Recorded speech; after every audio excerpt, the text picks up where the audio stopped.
waiting had to be the worst of it. The only possible, the very only possible thing worse than the waiting would be the knowing. The knowing that they had killed your boy. No, not killed. Killed would have been an automobile accident, where you had to be grateful that the only scar left was that lip. And of course, that stutter. That stutter was so frustrating to him because he didn't want to stutter. He wanted to talk strong and manly like his daddy did, and take care of his mother. Maybe he was on the road alone again, walking back to Uncle Moses' house, dreaming as he was prone to do, but just not paying attention. I mean, how many times had you tried to tell him, pay attention, boy? And he smiled that smile, that babyish smile, and say, I'm a good boy, mama. And went right on not paying attention. But not killed. But I mean, this was, after all, Mississippi. Killed most likely was 2 or 3 or 4 mean white boys riding around a pickup truck. And Emmett was on the road alone. And those poor Mississippi crackers were jealous of his shoes and his pants. Those crazy Mississippi boys were riding around a pickup truck, looking for something to do to any girl they could find alone, or some boy too black. Maybe those jealous, crazy Mississippi boys grabbed him and they wrestled him down. Maybe they hit him and kicked him and they threw him in the river. They didn't know. They didn't care. They didn't care that he couldn't swim. And they watched him flailing and they laughed and they drove off, and my baby tried and tried, but the water pulled him down and he had to give up his spirit.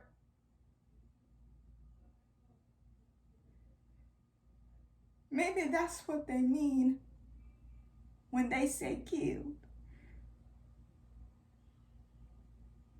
Emmett was missing. That's what the phone call in the middle of the night said. Emmett is missing. Mr. Bryant and Mr. Millam came to get him at 2 a.m. And that's not an hour people come to get you when they only intend to teach you a lesson. That's the hour when they intend to murder you. There was someone else in the truck bed. A woman. A black man. It's Mr. Bryant, Uncle Mose. Open the door. I want the boy from Chicago. The one who did all that talking. They offered to pay. They offered to whip him good.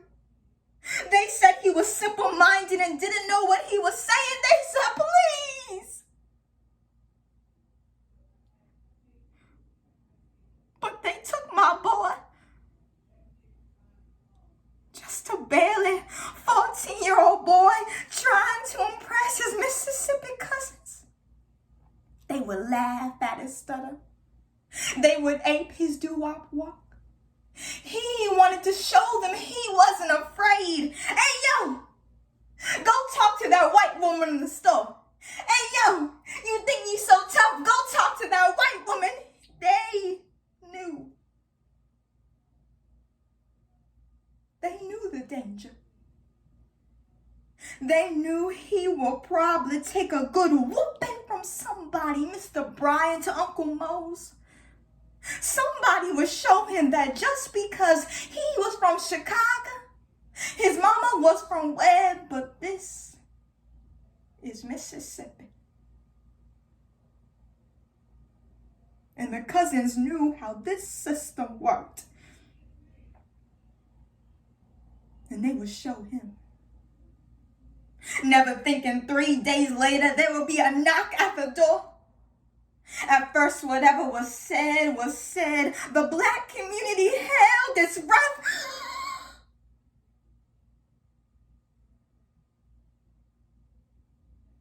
But Bryant was away with his half-brother Miller. Millum was a mean cracker. Bragged he knew how to take care of Negroes. 3 days passed and nothing was said. And Brian came home and some little black Judas had to ask him, what you gonna do about that boy from Chicago who did all that talking to your wife? Carolyn Bryant hadn't said a word about it. She knew what would happen.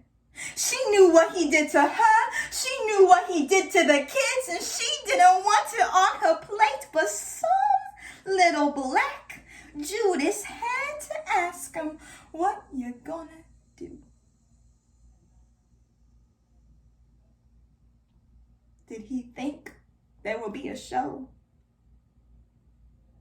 That Brian would take Emmett to the front of the store, strip his shirt off and give him 5 or 10 lashes?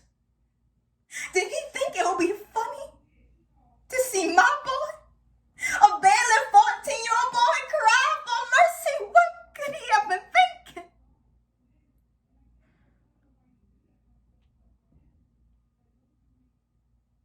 But whatever he was thinking, it wasn't that Bryant and Miller would take Emmett out at 2 a.m., throw him in the back of the pickup truck, take him to Millum's barn. No one would think that they would strip his clothes off. No one would think that they would beat him and beat him and beat him. And there was blood. Emmett's blood all over the barn.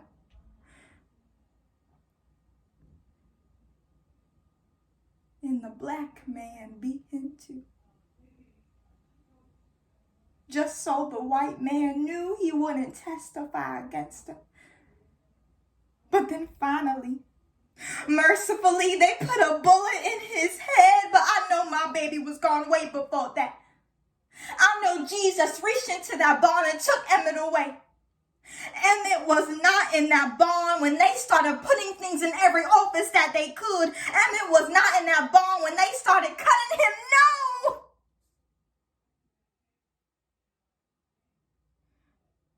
Emmett was not in that barn.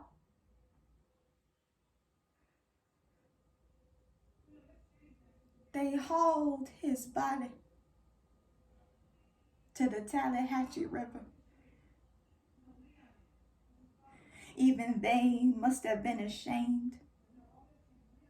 Even they must have known what a terrible thing they had done, but no. Killed does not describe what they did to my boy. 3 days later, when his body was found, they wanted to bury him in Mississippi. I wanted him home in Chicago. I wanted the world to see what they did to my boy. I wanted Mississippi. I wanted America to give us justice. And I prayed that I would live long enough to see it.